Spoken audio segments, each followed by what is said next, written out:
Bismillahirrahmanirrahim. Assalamualaikum warahmatullahi wabarakatuh.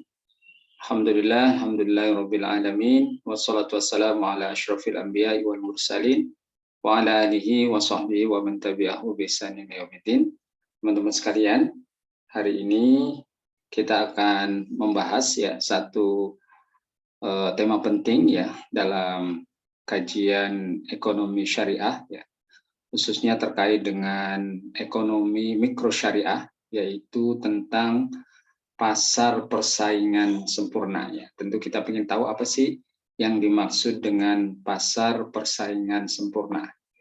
Kita tahu bersama bahwa pasar ini adalah tempat bertemunya antara pembeli dan penjual. Kita sudah tahu bersama bahwa pasar ini adalah tempat bertemunya antara pembeli dengan penjual yang kemudian terjadi interaksi antara penjual dan pembeli terhadap barang dan jasa tertentu. Nah, kemudian apa sih yang dimaksud dengan pasar persaingan sempurna? Maksudnya adalah bentuk pasar di mana di pasar terdapat banyak sekali penjual, kemudian juga banyak pembeli. Nah, antara penjual dan pembeli tidak bisa mempengaruhi, tidak bisa mempengaruhi pasar, tidak bisa mempengaruhi pasar. Nah, bagaimana dalam Islam atau perspektif Islam memandang pasar persaingan sempurna? Jadi, kalau dalam Islam sebenarnya yang dimaksud dengan struktur pasar yang ideal itu adalah ketika penentuan harganya itu sepenuhnya ditentukan oleh tarikan permintaan dan penawaran. Jadi sama sekali tidak ada intervensi dari pasar. Makanya kita tahu Rasulullah SAW saat itu diminta untuk menentukan harga. Tetapi beliau menolak karena beliau menghormati betul menjunjung tinggi bahwa pembentukan harga yang terjadi akibat pembentukan mekanisme pasar yang terjadi Jadi yang bisa menentukan harga itu hanyalah Allah Subhanahu wa taala Artinya diberikan kebebasan kepada kepada mekanisme pasar yang terjadi. Nah, kemudian kalau kita lihat memang pasar persaingan sempurna ini termasuk bentuk pasar yang paling tua Adam Smith dalam sebuah karyanya The Wealth of Nations itu sudah menjelaskan sejak awal bahwa memang bentuk pasar yang cukup tua ini adalah pasar persaingan sempurna Bahkan sangat baik digunakan oleh negara yang membutuhkan kebebasan bertransaksi bagi para pelaku ekonomi. Nah, selanjutnya untuk melihat ciri dari pasar persaingan sempurna itu apa saja?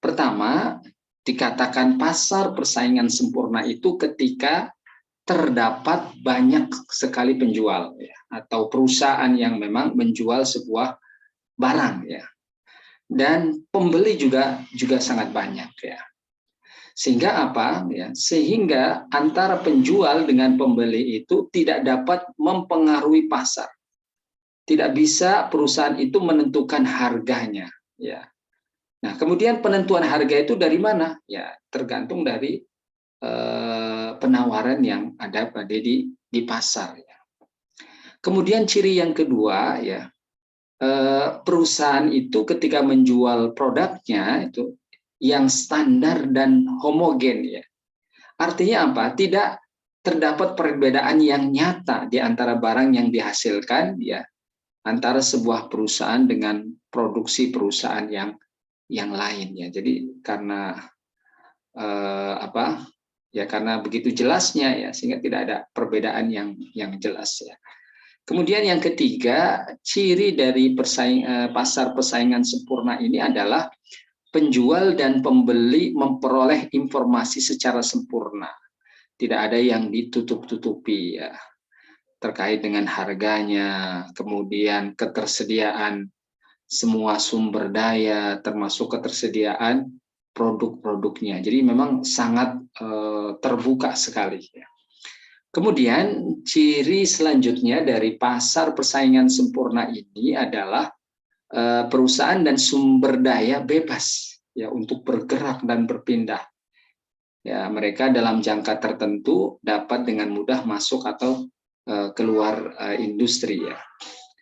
Kemudian yang terakhir ya bisa dikatakan pasar persaingan sempurna itu ketika produsen itu menjadi price taker ya. Jadi tidak bisa menetapkan sebuah harga ya. Nah, sekarang pembahasan selanjutnya adalah terkait dengan permintaan dan hasil penjualan ya. Nah, kita tahu ya bahwa setiap perusahaan ya ataupun pedagang ya istilahnya adalah pengambil harga ya. Yaitu tidak mempunyai hak untuk menentukan harga. Jadi memang diserahkan di pasar berapa harga yang berlaku di pasar tersebut. Jadi tidak bisa ya misalnya perusahaan itu menentukan harganya sekian-sekian ya, tidak bisa ya. Jadi berapapun banyaknya barang yang diproduksi ya atau yang dijual oleh produsen ini tidak akan pernah mengubah ya harga yang ditentukan oleh pasar ya. Berapapun ya barang yang ada ya tetap tidak akan berpengaruh kepada harga. Karena apa? Karena jumlah yang diproduksikan itu hanya sebagian kecil dari jumlah yang diperjualbelikan di pasar. Nah, ini contoh hubungan ya antara permintaan pasar dan permintaan perusahaan. Nah, kemudian selanjutnya adalah terkait hasil penjualan rata-rata ya, penerimaan total dan penerimaan marginal. Ya. Nah, hasil penjualan rata-rata ini adalah penerimaan dari hasil penjualan setiap unit barang. Ya. Dengan kata lain, penerimaan rata-rata adalah hasil bagi antara penerimaan total dengan jumlah penjualan. Kemudian kalau penerimaan total ini adalah seluruh pendapatan, ya, seluruh pendapatan yang diterima perusahaan atas penjualan barang hasil penjualannya. Maksudnya apa? Jadi penerimaan total itu adalah hasil perkalian ya antara harga dengan jumlah barang. Ya. Kemudian penerimaan marginal, ya apa itu penerimaan marginal? Ini adalah penerimaan dengan menjual satu unit lagi ya hasil produksinya. Nah, penerimaan marginal ini adalah hasil bagi antara perubahan jumlah penjualan. Kemudian terkait dengan pemaksimuman keuntungan jangka pendek, ini ada beberapa syarat ya ketentuan memaksimumkan keuntungan. Ya, yang pertama adalah membandingkan hasil penjualan total dengan biaya total. Ya, kemudian menunjukkan keadaan di mana hasil penjualan marginal itu sama dengan biaya marginal. Ya. Nah, ini pemaksimuman keuntungan itu bisa dicapai ketika tingkat produksi ya, di mana hasil penjualan marginal MR itu sama dengan biaya marginal MC ya. Nah, bagaimana caranya kita menentukan keuntungan maksimum ya. Cara untuk menentukan tingkat produksi yang akan memaksimalkan keuntungan yang pertama adalah membandingkan hasil penjualan total dan biaya total pada setiap tingkat produksi ya. Kemudian yang kedua menentukan tingkat produksi ya yang hasil penjualan total melebihi biaya total pada jumlah yang paling maksimum. Jadi rumusannya keuntungan sama dengan hasil penjualan total dikurangi biaya produksi total. Nah, kalau hasil penjualan marginal, biaya marginal dan keuntungan formulanya adalah tambahan untung itu sama dengan penambahan penjualan total dikurangi tambahan biaya. Nah, selanjutnya adalah terkait dengan keuntungan maksimum ya, jangka panjang ya, keuntungan jangka panjang. Nah, dalam jangka panjang ini perusahaan tidak mungkin mendapatkan keuntungan yang luar biasa yang lebih normal. Karena memang keuntungan luar biasa ini akan menarik perusahaan-perusahaan baru ke dalam industri tersebut yang akan menambah penawaran dan menurunkan harga. Apa sih sisi positif ya dari pasar persaingan? Yang pertama adalah persaingan sempurna ini bisa menghasilkan atau memaksimumkan efisiensi ya.